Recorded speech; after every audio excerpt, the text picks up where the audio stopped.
Baik, di sini saya akan menjelaskan apa itu kurikulum. Secara bahasa, kurikulum berasal dari bahasa Latin, yakni curriculae, yang berarti jarak yang harus ditempuh oleh seorang pelari, di mana pengertian tersebut kemudian diadaptasikan dalam dunia pendidikan dan diartikan sebagai jangka waktu pendidikan yang harus ditempuh untuk memperoleh ijazah.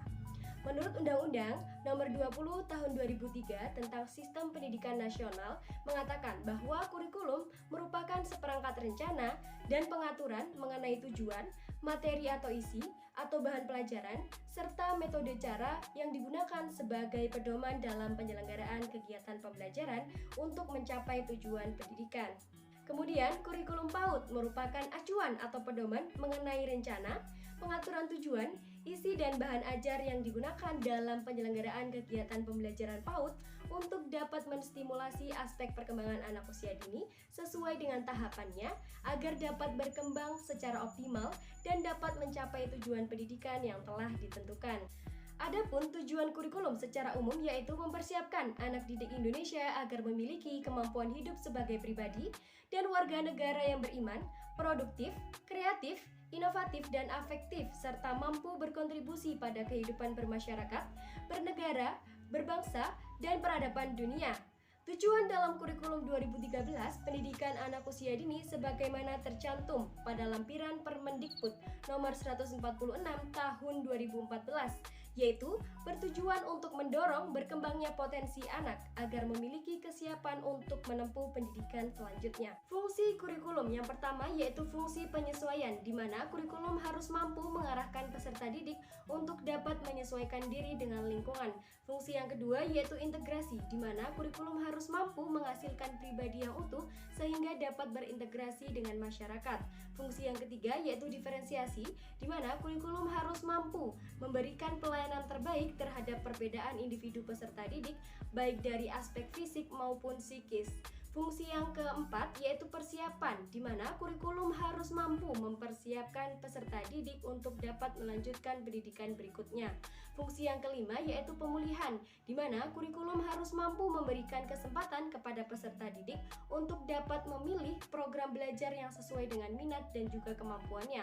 Fungsi yang keenam yaitu fungsi diagnostik, di mana kurikulum harus mampu membantu dan juga mengarahkan peserta didik untuk dapat memahami dan juga menerima kekuatan dan kelemahan yang dimilikinya. Adapun fungsi kurikulum secara khusus dalam lembaga PAUD yaitu untuk mengembangkan seluruh potensi yang dimiliki oleh anak yang mencakup 6 aspek perkembangan anak usia dini sehingga dapat berkembang secara optimal sesuai dengan tahapan perkembangannya.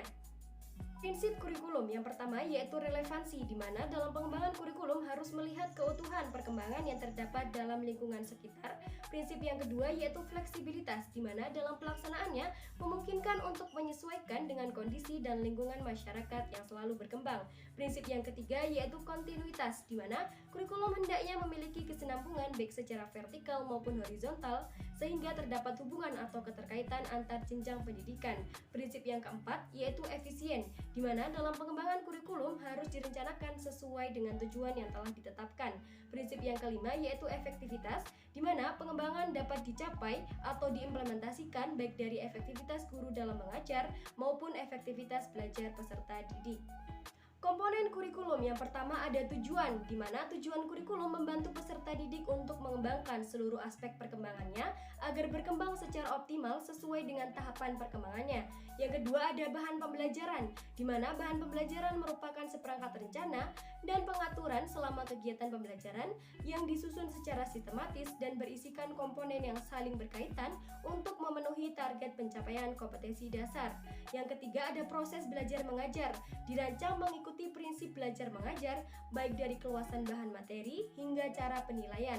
Yang keempat, penilaian dilakukan untuk mengumpulkan dan menafsirkan berbagai informasi secara sistematis, berkelanjutan, menyeluruh tentang proses dan hasil pertumbuhan dan perkembangan yang telah dicapai oleh peserta didik.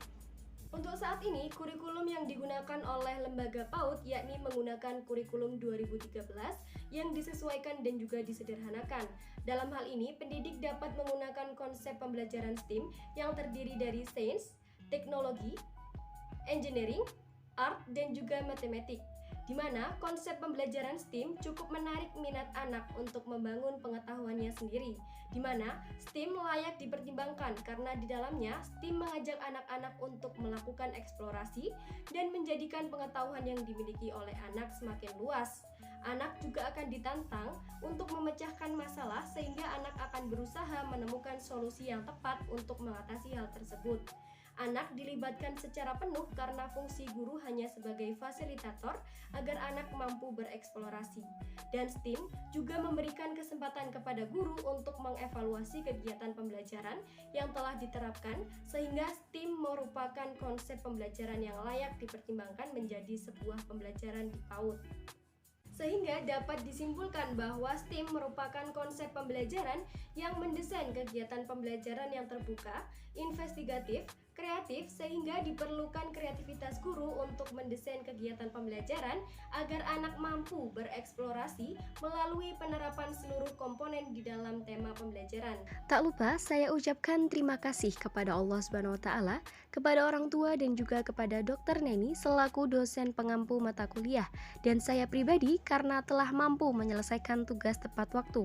Semoga materi yang telah disampaikan dapat bermanfaat. Sekian dari saya, kurang lebihnya saya mohon maaf. Wabillahi taufiq walhidayah. Wassalamualaikum warahmatullahi wabarakatuh.